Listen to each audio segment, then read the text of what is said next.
Well, hi. Yes, it's me. It's Allison Arngrim, and it's the Allison Arngrim Show. Yes. Now, some of you may possibly recognize me as evil Nellie Olson from Little House on the Prairie. But tonight I'm Allison Arngrim, and it's the Allison Arngrim Show. And here on the Allison Arngrim Show, we talk about things that make you feel good.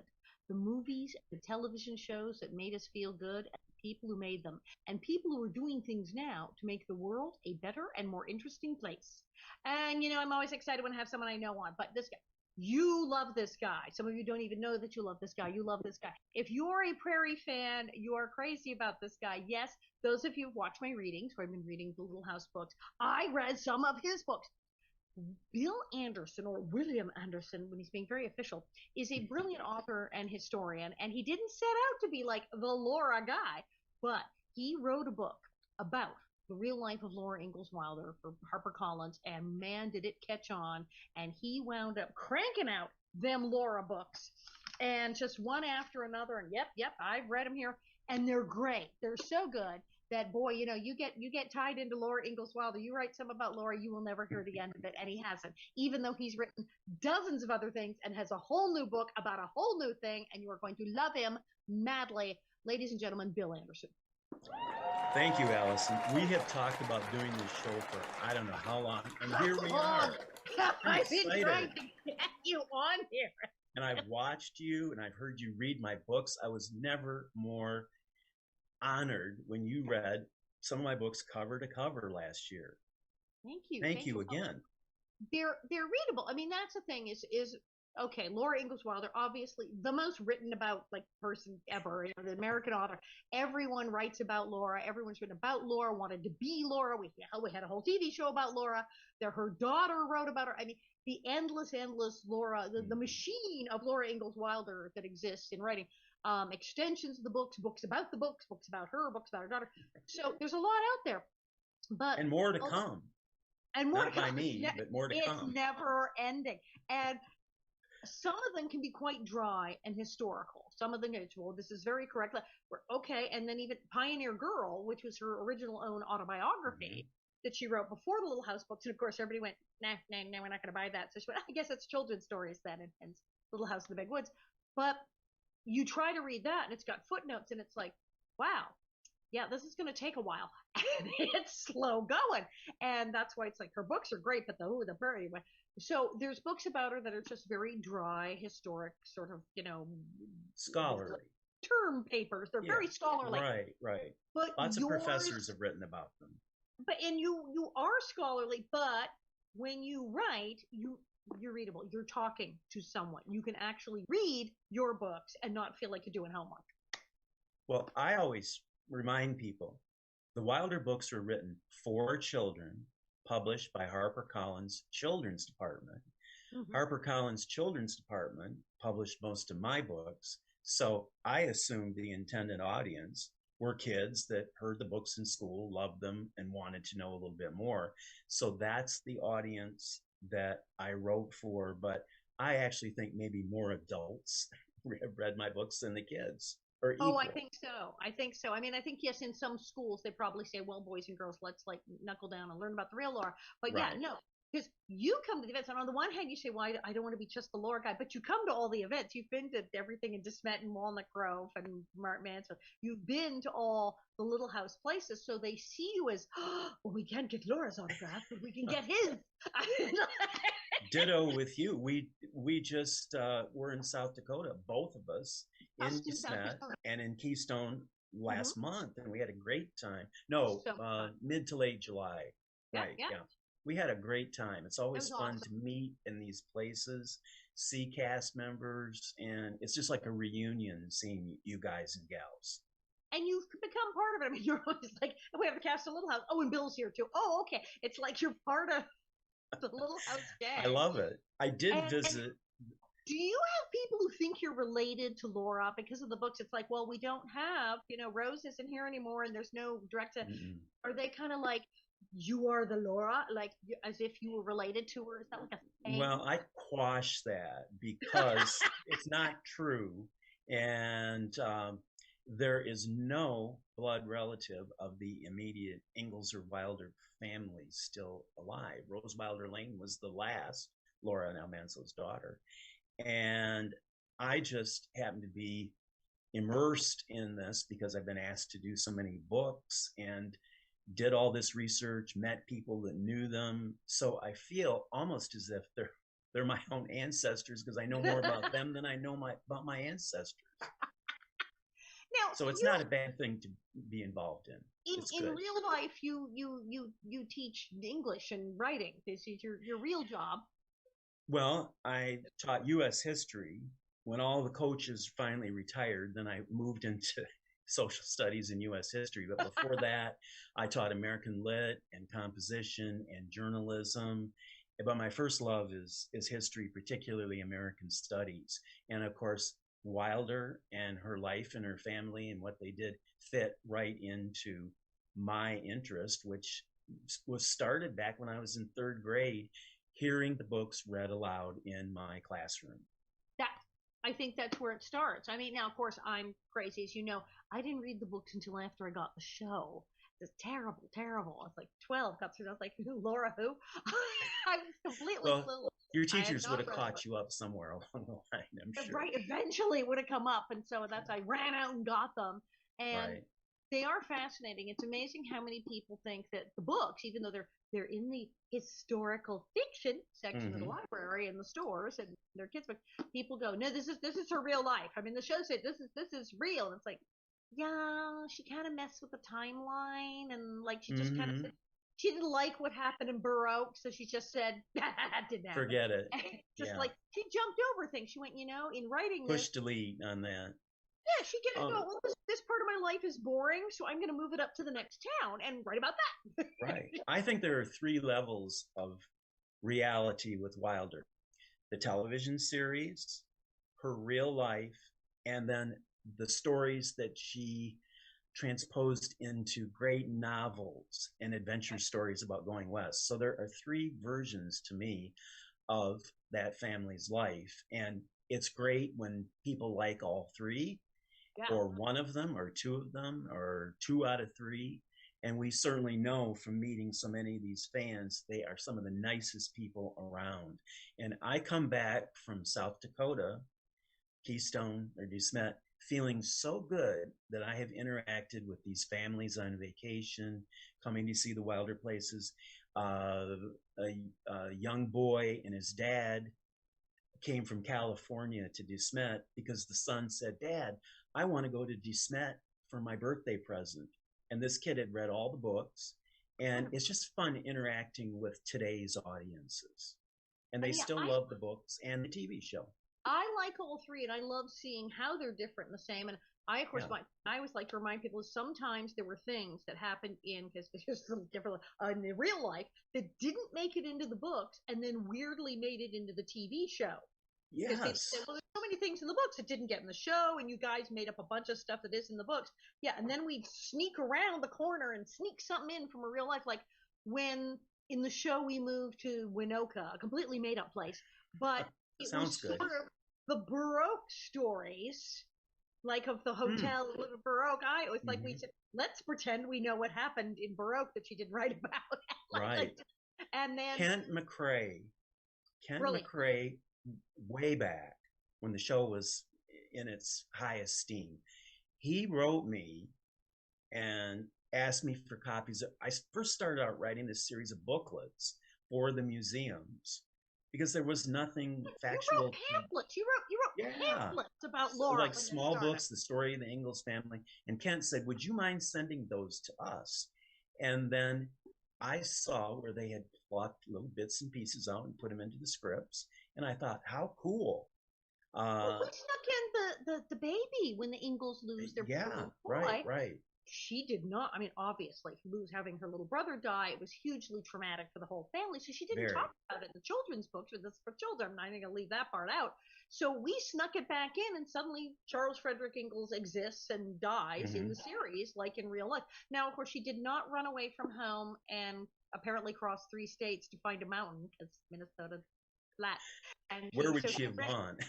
ran all the way to Colorado or something and climbed a mountain and met Ernest Borgnine, who was apparently God. It was very complicated, but so that part we didn't have. But we stuck things in the show that were from the real life. So it's like layer, then layer.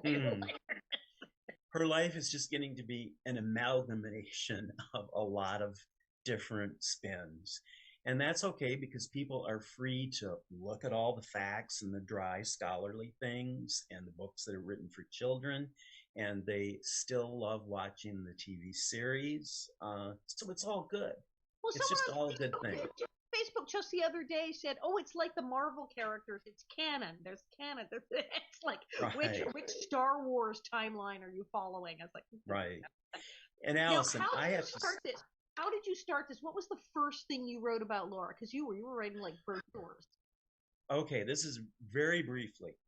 American kids across America since the 30s, when those books first appeared, and on into the 40s and 50s and 60s, they were adopted as part of the curriculum in elementary schools. And I particularly know that teachers loved them so much and felt they were good cross-curricular learning because they were history, they were literature, there was music in it, there was pioneer stories.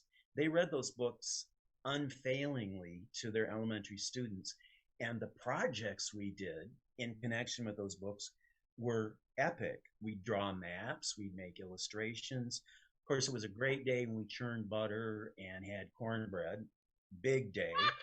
We'd learn some of the songs. And that exposure to that history got me interested in history and the frontier and the West, and particularly through the lens of Wilder and her stories. So, as you know, the books end with Laura and Almanzo happily married, and boom, it's over with. Well, I want to know what happened next to them because I knew they were real people. Right. And I went to the World Book Encyclopedia, just a skinny little article about Wilder. Well, she was dead, so I couldn't write her a fan letter. And we had an assignment in language arts to write to an author. Well, the World Book had said Laura Almanzo had one daughter, author Rose Wilder Lane, 1886 / meaning she was still alive. Boom. So I wrote to Rose for my author and asked her all these questions.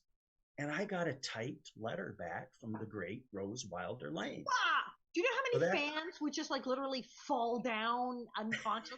Like, I don't feel old enough to have gotten letters from Rose Wilder Lane, but I was very young at the time. I mean, she's been dead for what? I don't know, 40 some years, 50 years. I guess, Laura lived to what, the 50s? 57, yeah. And Rose 57. Lived to when? So it's 1968. And so I corresponded with her for about 2 years, and I got a letter from her not too long before she died. And she answered a lot of my kid questions about what happened next. And then she was always promoting the family home in Mansfield, Missouri, which she supported because it was a museum. And she closed her first letter to me by saying, I hope you can go visit our home on Rocky Ridge Farm. You can see things like Pa's Fiddle and blah, blah, blah. And I was amused when I read other people's letters. She closed in the same way. So she was doing PR for that fledgling museum. Yeah. And Rose knew about promotion and all kinds of things. She was a very savvy woman, as well as being a writer and political activist and on and on and on. So get back to my story. So then some friends of ours from our hometown made the trek to Wilder country, Wisconsin, Minnesota, South Dakota, Kansas, and Mansfield, Missouri. And they came home all excited because those sites were engaging in activism to make something there for people to see. So they said, you need to write to Aubrey Sherwood, the editor of the DeSmet News. He knew the family. Yeah, right. He was the nephew of Genevieve Masters. That's how close his family was with the Ingalls. You don't know. They loved the Ingalls and evil Genevieve. Genevieve, the real Nellie Olson. The antagonist. The character was based on three people actually. Nellie Owens of Walnut Grove, but also Stella Gilbert and Genevieve Right. Astor. That's more than a split personality. She was a bit snippy. The three faces Yeah. of Genevieve But, Genevieve's a little snitty pants. So so this guy, he was the related. Yeah, in reality, Aubrey's family, the Masters, and the Ingalls family were the best of friends. They were very good friends.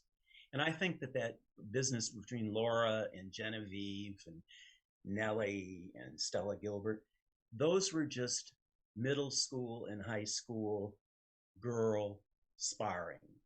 Yeah. They were jealous of each other's boyfriends. They were jealous of each other's clothes. They just didn't get along. And as a teacher, I saw that happen a lot.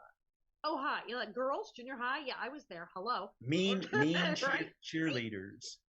If the cheerleaders are against the coach, that is the most mean attitude you can witness.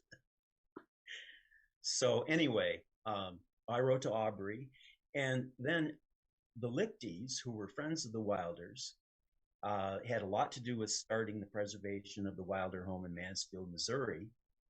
After I had visited there and we became acquainted, they asked me one time, would you please write us a little booklet giving all the birth dates and death dates and where the Ingallses and Wilders went after the books ended, and just sort of fill in.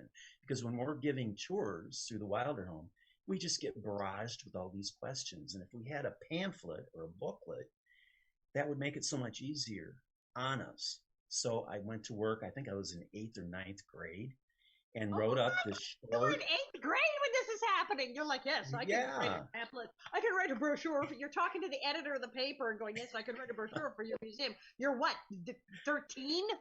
14 or 15, around in there. I'll have to look those up if I can find them. But anyway, Rose Wilder Lane had a lot to do with those, because I sent my little manuscript to her and she vetted it and made some suggestions. So I felt, in retrospect, many years later, wow, Guy, you were edited by Rose Wilder Lane. Who did. Can say they did this? Who can say, right? I know, it's just so cool. I look back and I think I encountered some of the most amazing, worthwhile, wonderful people through the Wilder connection. And I feel so enriched by knowing these people. And then as the years went by, I wrote a whole series of booklets for the museum in Mansfield. And then finally, Ob Sherwood said to me when I was in college, I think my first year, he said, would you be willing to come out here and help us give tours this summer? And we have a lot to do. They had just purchased the Ingalls home. And I said, wow, that beats flipping burgers at McDonald's for a summer job. I could mow lawns, wash cars, or give tours of the Laura Museum. So I went there the first summer, had a wonderful time, added what I knew and helped them, I know I did. And I loved it so much that I went every summer through undergrad. And then when I started in grad school, I went a few more summers. And then when I started teaching... If there was anything left you didn't already know about Laura Ingalls from your previous study, you were living in the museum practically. So yes, you got filled in. And my job, one of my jobs was to collect all the original artifacts that we had leads on. So I was able to really enrich and begin the huge collection of over 2,000 original artifacts that are in the museum in DeSmet today. And that was really exciting stuff. And I enjoyed meeting all the tourists. They came from all over the world. And after the show was well entrenched, man, our visitation just skyrocketed. Well, people went bananas. I mean, I talked even in Walnut Grove, which doesn't even have as much as her stuff as they have in DeSmet. They said because the show wound up getting set in Walnut Grove, which at one time was a huge, like, jealous bone of contention. Like, they lived longer in DeSmet, yes, but the show's in Walnut Grove. They were only there 2 years. But because it was at Walnut Grove, the people in Walnut Grove, it's a tiny, tiny town. And you and I have been out there. Remember, we once stayed in a bed and breakfast. That bed and breakfast on the Prairie. And there was nobody there. Made up ghost stories at 2 a.m. and all that. Are we going to ghost? There's like nobody here. There's nobody here. There's no Murder on the Prairie. It's like we're going to be murdered in this B&B. There's no one here. But it was very spooky. That's the thing that's happened to in a lot of places in America. The very small towns, the railroad went somewhere else. There's less and less people. Yes. So in the 70s, it was, as we know, there was a big recession and factories were closing and everything was kind of awful. So here's Walnut Grove sitting there in the middle of nowhere in Minnesota, getting a small number of people who are fans of the books and kind of going, I hope we're going to make it, like, through this recession. Show comes on. They said they went out in the street honking their horns like it was New Year's Eve and screaming. I know. And they said, and about a week later, we see like out of a movie, the cloud of dust. It's the tour buses. And they said it was just bananas. They said the tour buses just started coming down the highway like in a convoy. And they're like, who are all these people? So, yeah, all of these museums, all of these historic sites that were getting hardcore literary folk, lovers of the books, a trickle, teachers, school field trips. Yes. We're suddenly inundated with people from all over the world. And Walnut Grove responded nobly. And Mr. and Mrs. Gordon, who owned the property where Plum Creek was, where the dugout, where the Ingalls family were, they had a modest little sign there, and they were used to people driving back. And they said, go look at Plum Creek and so on. And then they would sell them a pencil or give them a postcard or something. But one day they came home from church, and there were several tourist cars parked. They had just walked into the old farmhouse of the Gordons and thought that was what they should be seeing. You don't lock the doors. So, right, because who's gonna come? Suddenly there's like a busload of people like looking at the kitchen going, nice. This is very lovely. Yeah, I wonder if Ma cooked on that stove, So the Gordons went to the town fathers or whoever it was, I don't know if they had a chamber of commerce. They said, we really need some help. We need some kind of an information center in Walnut Grove. And that's how it all got started in Walnut. And now if you go, even though, the famous Saudi has sunk deep, deep into the earth, then to the ground, but a it's hole all in the ground, off, really. And there's a big old sign, and you go, this is where it is. And when you look at it, you go, yes, there's the trees, and here's the creek and the thing. And they planted that field with like wildflowers Laura would have picked. Like this is what we throw in there at the time.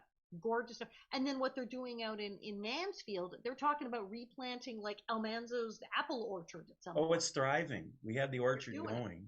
They do it. They got the orchard going already. Yeah. And there have been 2 museums there. First next to the old farmhouse, which we didn't like because it kind of spoiled the ambience. But that was torn down this summer because we have a beautiful state-of-the-art museum nearby for all the hundreds of artifacts. It's everything. So yeah, it's become an industry. It's become huge. It is. And you have been massively identified with it. Sometimes it's like Bill Anderson. He knew Laura. What? It's like he was not there. Not that old. He's 100 years old. It's like that. But you've written other things. You've written. You just let's put it this way. When we were in Keystone, you had a thing about Mount Rushmore. It was like you had the book Emma's for Mount Rushmore. Emma's for Rushmore. Okay, I'm looking at all this stuff because let's see. So then you've got Louisa May Alcott, World of Louisa May Alcott. Oh, that was unique.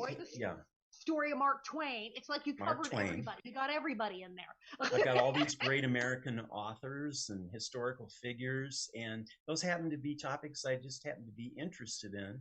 And then an editor or publisher would say, hey, we need a book about Twain for young readers. Can you do it? Well, it so happens I've taught Huckleberry Finn about 20 times and et cetera. So these just dropped into my lap. And I was at a party one time, and the editor of Sleeping Bear Press was there. And she said, hey, why don't you do some books for us? And I said, well, what do you have? And she said, well, we're finishing our rhyming alphabet book series for each state. And I still have North and South Dakota. And you're like, South Dakota? I lived there for 7 summers. I knew a lot about it. So, wow, I just have had this very unique career. I invented some of the book subjects and put them past an editor, but a lot of them have been assignment books. And that was good. It was like having a big homework assignment. And my editor wants a book about Mount Rushmore. Okay, I'll do it. And it's also crazy some of this stuff is like, could you get us a pamphlet? Could you get us a little book about this? Well, all Yeah, right. yeah. I'll do this work, doing piecework, and it's all become so insanely successful. People go, now your latest triumph is okay. So you like Mark Twain, you like Louisa May Alcott, you like Laura Ingalls. Who doesn't like Sound of Music? And we're just big crossover between Sound of Music fans, Little House fans. Yes, because true. Well, okay, Sound of Music, they show it on what? Like Thanksgiving and Christmas. It's one of those holidays. Every Christmas, right? And ABC has just leased it for another 5 years, I understand. Good. So we'll have that as our Christmas tradition. Whatever happens. Von Trapp, he wrote a whole book, about the Von Trapp, and it's the same kind of amazing thing. Here's his family, who were real and involved in an extremely important historic series of events in World War II and all of this stuff. And then they became sort of fictionalized into a popular movie that people watch on TV and think is real. And it's like, they should get together with the Ingalls and compare notes. Because it's like, they're real people, and then the movie. And we're just saying, I said, I don't think that they really made little outfits out of the draperies for their performance with the curtains with the little green outfits. I don't think that's happening. And you're like, no, she couldn't even sew. The original family sometimes just roll in the aisles when they cite some of these fictional things that never happened. But the one topic that they really felt badly about is they had the most wonderful, loving, stay-at-home dad, Captain Von Trapp, so nurturing, and he was not a bit the way he was portrayed in the Broadway musical. Oh, right. Movie. In the movie, he's sort of uptight and cut off and still grieving. Cold. So this fabulous, wacky nun and babysitter comes in and opens up this manic pixie girl, the original manic pixie girl love affair problem, and she takes his whole life. But actually, he was fun too. He was a really fun, loving guy. He was a great. He was a Navy captain, and he was did some amazing things during World War I with his submarine. He was commander of. He was captaining submarines when hardly anyone was even doing that. Those submarines were very, very primitive, and a lot of the men that served on them acquired lung problems. The air was horrible, of course, and Captain Von Trapp himself died of lung cancer, according to members of his family. Stuff with hot air balloons in the beginning of, I think we might have an Air Force eventually. Hey, we better start working on that. He was ahead of his time. He was like saying, no, this is going to be the next thing. You guys are laughing. These submarines, these are going to be really big in a few years, and we're going to have planes, and we're going to start fighting from the air. And he saw all that. He was very smart. But when Austria was part of the side that lost World War I, there went their seacoast, there went their navy, and there went Captain Von Trapp's heroic status, and he was done. And then right head on heels, his wife died a few years later, the mother of the 7 children. So he was rather forced to be a house father, house dad, stay-at-home dad, to take care of these kids. And that's how they had tutoring in the home. And Maria, the young novice from the convent in Salzburg, Nürnberg, she came there actually to tutor one of the 7 children. She wasn't a nanny. She wasn't a governess. She's been called everything. Taking them on hikes and playing guitar? Well, they did that, but in their home, it was very regulated. She was hired there to help tutor Maria, the daughter Maria, who was not well and not recovering from scarlet fever. And it is like Little House on the Prairie and Scarlet Fever. The Ingalls, the Von Trapps. Ah! Somebody's got to do a comparative analysis. I think it's you. I think you need to do a book with Ingalls versus the. I want a pamphlet. The Ingalls and the Von Trapps. Similarity. All right. So they book, which is freaking amazing. And you're looking at my new book, my latest, my 2021 book. Yeah.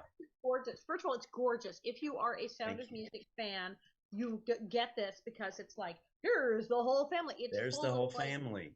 gorgeous, gorgeous pictures and beautiful things. And then it's got endless like fan stuff, like sidebars and things where stuff from the family in their own words, which is They were incredible to me when I did the original book for Japan, and then years after, they became almost, well, I was a non-trap. They were the Von Traps.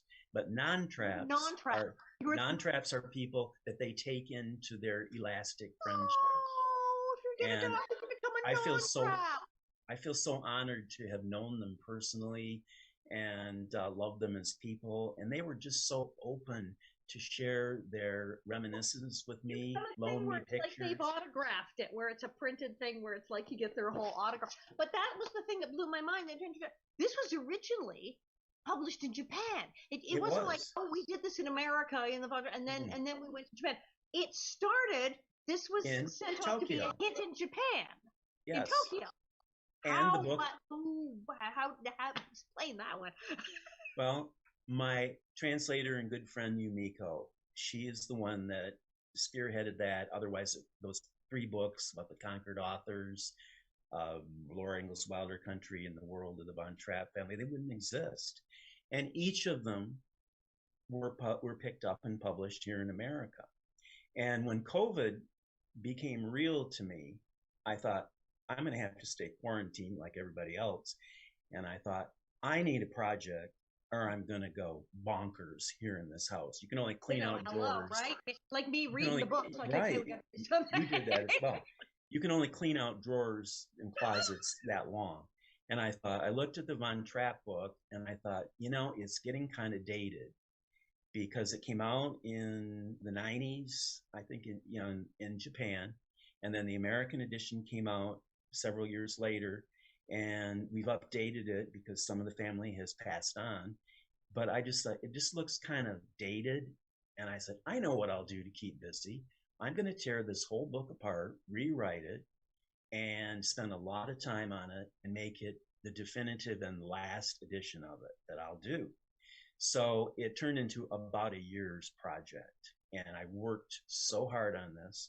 I went back up to Trapp Family Lodge and visited with some of the family members that are still there and found fresh pictures, got a photographer to reshoot all the beautiful natural Vermont settings. We got Austrian photographs. So I call it a museum in a book.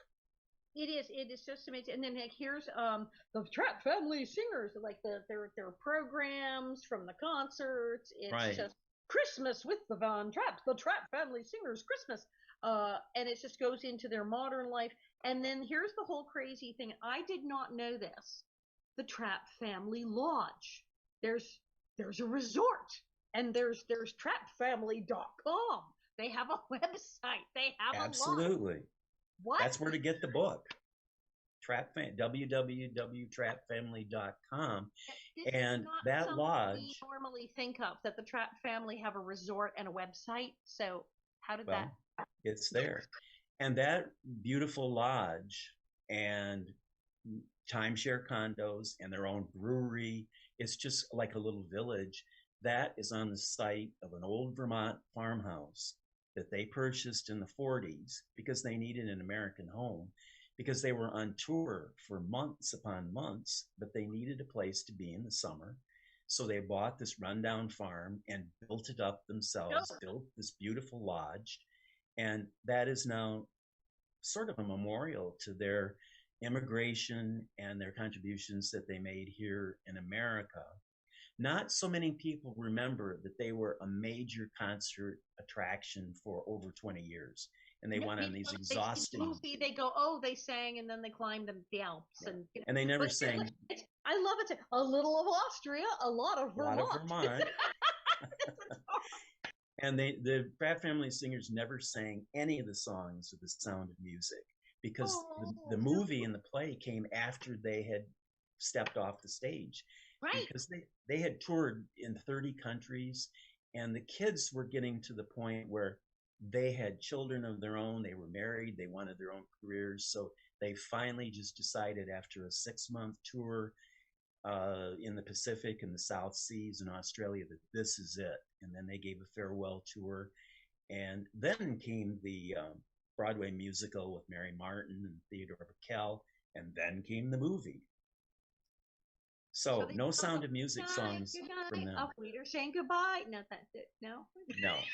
They would have sung on stage Baroque music and old time. They sang real stuff. Music. They didn't sing the hokey dopey little songs because they sing cute little songs in the movie, and you kind of wonder how they were like a major act. But no, they sang real stuff in real life. They were a concert attraction, but they sang Austrian folk songs and international folk songs and to lighten it up. But the first part was quite serious classical music, and they rehearsed and rehearsed. And then now Maria, our the fabulous the nun novice tutor, how much of that is? I mean, that's obviously not like that. She said she didn't sew, so she didn't make them the costumes. They went to the store. She was not domestic. She was not domestic at all. So all that like the little domestic stuff. Oh yeah. No, she was very musical, and she was a born leader. And where the captain was a member of the aristocracy and the Navy and so on, he was a little bit edgy about his family, his girls, his sons up on stage in public. It just wasn't for their element of society. But he lost his money during the Depression, and singing publicly was more or less a way for them to make a living now. And then when Hitler... He didn't set out to be a stage father. In a way, he was good. He's like, I don't know if I want my kids in show business. He was like... He didn't, but then he became most supportive, and for an ex-Navy man to be a backstage manager and supportive of all this touring, he did a magnificent job, according to his children. And then, of course, when Hitler and the Nazis invaded Austria, the Von Trapps were on a list likely to go to Dachau, because Captain Von Trapp did disdain putting up the Nazi flag on their villa. So that part's true. The part where he said, true. I am not doing this Nazi That's very thing. True. You can keep your Hitler and your swastikas, not happening in my house. They were known to be anti-Nazis, and they were being watched by the Gestapo, and they were offered to sing on the radio from Austria in honor of Hitler's birthday, and they said no way. So they got some very, very close calls. We're having a Hitler birthday party. Do you want to come to the Hitler birthday party? He felt he deserved it, I'm sure. And the Nazis thought the Von Trapps would be a real good promotion. Well, if these people are for us, if they're supportive of us, that will, make others feel the Nazis are good people. Family, the perfect, good-looking, talented, lovely, exactly. with lots of children. Yes, this will be like the poster child for this. These will be a great press op if we get them singing for it. So they must have been really, really angry when he said not happening. It was not a good move for their safety. However, everything worked out well because they were offered a concert tour in America. So they had an excuse to leave Austria, and they just told everybody, we're going hiking in the Italian mountains. Hiking in the Alps. And they sort of climb every mountain. So they went to Italy, took a boat to London, and then sailed to New York City and plunked down in Manhattan and started giving concerts in America. So it's a classic American immigration story. Started out. They didn't actually walk out of Austria. They didn't just in their concert clothes. They got on the train. They didn't have the nun take the distributor cap off the car. No, that's such a good story, though. And hiked up the hill. Yeah, they took the train, and because the borders were still open, but their butler in their home was a Nazi, and he said, if you are going to America, go now because the borders are going to close. So he helped them. The Nazi butler turned and at the last minute helped them. He did. He was very loyal to them, and they liked him very much. They were concerned about, he was the party member, but he gave them that tip. And then they left in the summer of 1938 and made their way to New York, and then that started their life in America. Well, that makes more sense than we're all going to just walk on out of here. That basically, I wonder where were they going? But they convinced them. They said, "Oh yeah, we're totally coming back." It was like they defected. Basically, they went on tour, and they just didn't come home. They sought asylum in America, And they were lucky. They had work visas because they had the assurance of an income when they got here for the first tour. And at that time, you know, America was very disdainful of Germanic people or anybody immigrating into our country. We were so America first, Right. and fearing another war. We didn't want foreign people coming into the USA. So the Traps had to surmount that, but they were such a magnetic and lovable group on the stage and off stage that they made a lot of American friends and followers who helped them along. They would find them a house and say, here, live in this place when you're not on tour. And America was very good to them, as we have been to many of our immigrants that needed asylum. So they So the just they were Traps, embraced by America. So it's good because yeah, at that time period, it could have been like, well, hey, we're going to war with these people. Which side are you on? Who are these crazy Austrians with the? right? But they made themselves, they endeared themselves. So people went, They oh, did. right, these guys are They did. against Hitler and they've escaped, and so they would have become like a great American immigrant story, like a It selling just point it America. fits so much into what we think of as a classic American immigration story. And I enhanced a lot of that in my rewrite of the book, and I did research on what was the feeling in America, you know, as far as immigration was, and I was Right. quite shocked at how hostile that many Americans were to foreign people coming. I mean, we have this today, this very day. They were. I mean, people from Europe were like, oh, Italians. Yeah, especially people that spoke German. Right. We have an episode And of Little House on the Prairie about that, Chanel. It has right, all about the German family and Mrs. Olson giving them a hard time because they're right, German. That was a whole episode. Right. There is a paragraph here, one of the sidebars here, Indomitable Maria. yeah. And talks about here, they said the Von Trapp family gives Maria great credit for forging ahead with plans and provisions to escape from the Nazis. And Agatha says, Mother had the determination that helped get us out of Austria. And they say, oh, yeah, she was fun loving and interested in seeing the world, but they said she was so organized. She was an extremely organized person, and she was really smart. And she had invited people to her house who'd been over there and had written a book about it. And she was the one who made sure they got a gig in the U.S. so they had an excuse to leave. She became the family leader. As Captain Von Trapp was the backstage dad and handled a lot of the things for them because they were performing so heavily. And then later, when they moved to Vermont, he was interested in farming and building up a farm there, building the new house, the Austrian chalet. And Maria was focused on their professional career to fund all those things because here they were, a family of 10 kids, 2 parents, their conductor, Franz Wozner. They had huge overhead in building up this rundown farm in Vermont, making it beautiful. And then they started a music camp there, and they just were perpetually busy. And Maria and the captain, I think they shared the duties. Each participated with their best talents, but Maria was definitely the leader.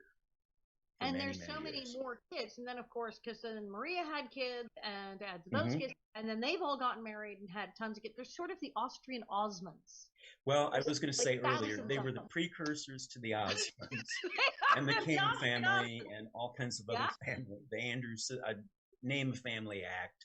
The Von Trapps are in that. Yep. Yeah, and they've got multi-generational. Now, some of their kids, they also sing as well. There's some other singers, musically talented, come down. Yes, Elizabeth Von Trapp, who is the granddaughter of Georg Von Trapp, Captain Von Trapp. She's had a long musical career, and she still is performing and hopes to get back on the stage when COVID subsides. But she's been touring for, 25, 30 years. Oh. And then the great-grandchildren of the captain, the Von Trapp children, they toured with symphonies. They were in The Sound of Music in a stage production. They recorded with Pink Martini, and they had a long career, which it was fun for me to see this evolve because I've known them since they were young kids. And then as they got into their 20s, they wanted to go to college. They wanted to have individual lives. And they kind of put an end to the singing that they did. They left when they were at the top, and now they're in private lives and doing their thing. Now, how did you all meet them? music. Because you talk about being out Oh, at the place in Vermont. How did you wind up like? Okay, so you were a how did I kid know? when you Right. wrote to the English. How on earth did you wind up becoming, as you said, a non-trap, one of the adopted extra family members? Well, the place my family went on vacation, I can't remember. I was in my early teens. We went to the Trapp Family Lodge, and that was a wonderful resort at that point as well as now. So we just loved that place. It's in the middle of the Green Mountains. Everything, the ambiance was so great. And then we kept going back there to Trapp Family Lodge. And I was interested in World War II and all kinds of history. And then in my middle school, Maria's book, The Story of the Trapp Family Singers, that was read as a classroom read. Yep. And that was when the movie was very, very known to everybody. Everybody went through that rite of passage. Parents took them to see The Sound of Music. So I read the book and I thought, what a fascinating story. And later, and I met different members of the family by being at the lodge, and they were so cordial. And then they had a terrible fire around 1980 that destroyed the historic original lodge, but they rebuilt with the current one.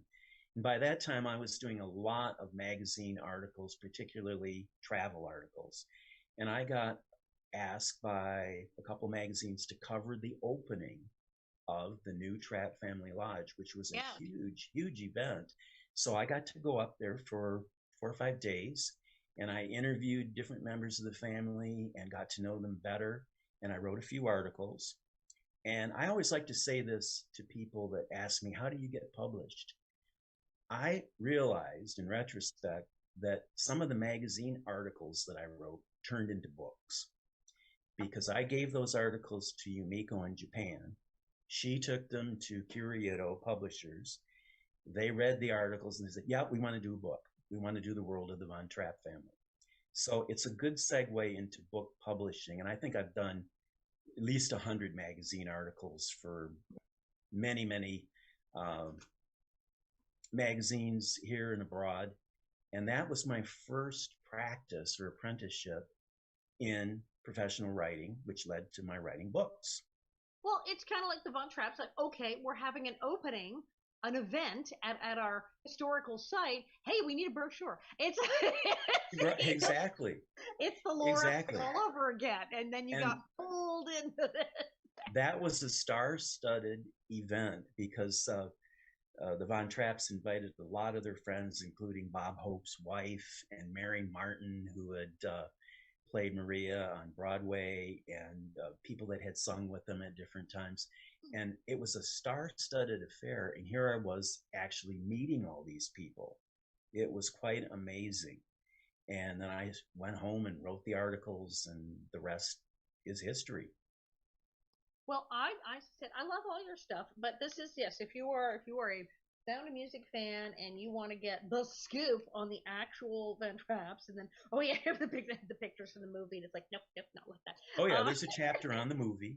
That's necessary. The tour, all these gorgeous pictures, gorgeous, and then it's like here's the family now, here's the lodge, here's like look, here's the older folks, here's the family, the real ones. Yeah. And it's just amazing. The captain's children, this one's going, we grew up. Like, that was one of my favorite. That was one of my favorite quotes that Eleanor, the youngest daughter, said. People still think when they come to the lodge we're still children, and they're in their 80s and early 90s now. Well, it's like everybody from Little House on the Prairie. If I hear, Millie has grown up. It's like, yeah, right. You don't look as though when you put that wig on, you're 1975 again. Yes. But it's so great. I think that what you do need to do a thing at some point. The Ingalls and the Von Trapps, the bizarre similarities of these real live people, these families who created something, Laura and her books and them and their music, that were at a major historical time, the westward expansion and the Homestead Act, Adolf Hitler and escaping from Nazi Germany, and somehow hit some kind of weird historical sweet spot impact that TV and movies got made, and now they're in everyone's head as these Absolutely. magical characters. Right. Right. It's so weird. And then you keep thinking, but yeah, look, there's these real people. And then Well, it's kind of a mystique that, sometimes these rather dry historical things, or like the Civil War, it takes on a huge, huge spectrum when somebody like Ken Burns puts it on PBS. I mean, the Civil War has never been so popular. right, it used to be boring in Made school, right? Forrest Gump made history popular. Right? I mean, Suddenly everyone wants to know. It's true. All right. Shockingly, we are out of time. I knew this was going to fly by. Where do people get hold of you? Where they want your books? They want this book. They want the Laura books. They want to know where to write to you. Where do they find well, you? all my books are readily available. They're published by HarperCollins. They're on Amazon. You can buy them by mail from the Little House sites. Look at all those websites. They all have museum stores. They're just all readily available. And the World of the Von Trapp Family, you can get that from www.trappfamily.com. And I packaged that book for them. Now, that's one from Japan that did not make it with a major publisher because my publisher, Harper, said, oh, nobody's interested in that anymore. So I packaged it at the encouragement of Johannes von Trapp, who operate the Trapp Family Lodge, and it's just done well there with 1 or 2 or 3 venues selling it. It's marvelous. It's absolutely marvelous. And you're on Facebook and I'm on Facebook. William Anderson, author, is my Facebook page, and I've got www.williamandersonbooks.com. So I'm out there. HarperCollins, you're everywhere. HarperCollins, every place that you are, I am just about. And then if you know that I'm going somewhere, if anyone sees that I'm going to be somewhere and it's in like Minnesota or South Dakota, he's probably going to be there too, sitting. Hopefully. We've crossed our trails so many times, and it's always been fun, Allison. And I'm so glad that we got to spend this time together. Finally, yes, thank you so much.